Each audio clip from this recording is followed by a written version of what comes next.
That's another thing too I want to kind of transition into is a lot of people might say, cash is something that you shouldn't hold cash. And I think if you study some of the investors, even look at Warren Buffett, right? He's sitting on a ton of cash.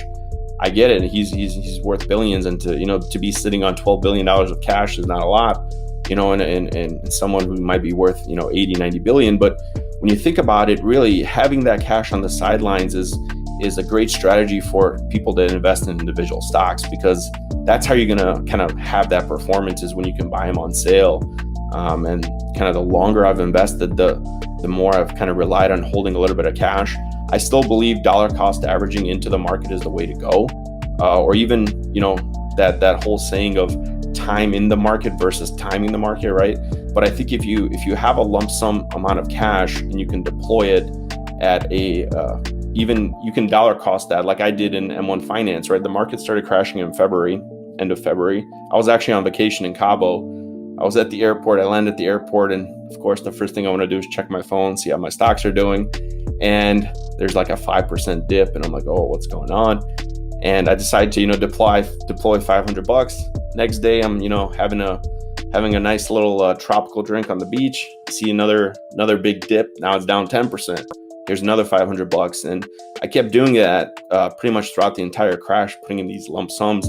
I think at the end, when I did the numbers recently, I put in the 2.5 months where it's been kind of crashing, I put in $8,000. So I didn't do it all at once. I could have said, 10% dip. Here's all my $10,000 I have here, put it in. I think that's not the way to go. You still want to lump sum dollar cost average down or up, whatever the case may be, because we can't predict how low it's going to go. Nobody had their, nobody had the vision that March 23rd, 2010 or 2020 is going to be the low point of the market, right?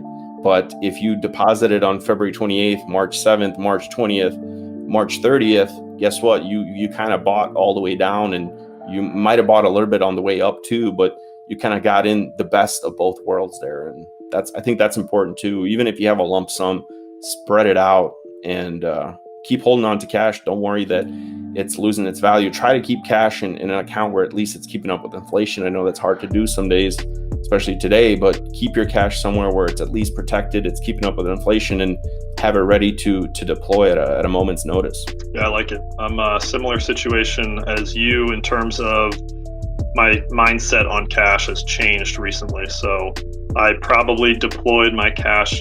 Obviously, we can't time the bottom, but I got a little bit too antsy as we were 10, 15, 20% down, not realizing we were going down to potentially 30, 35. And so since we've slowly recovered, I've been building up my cash position because it is still an uncertain market.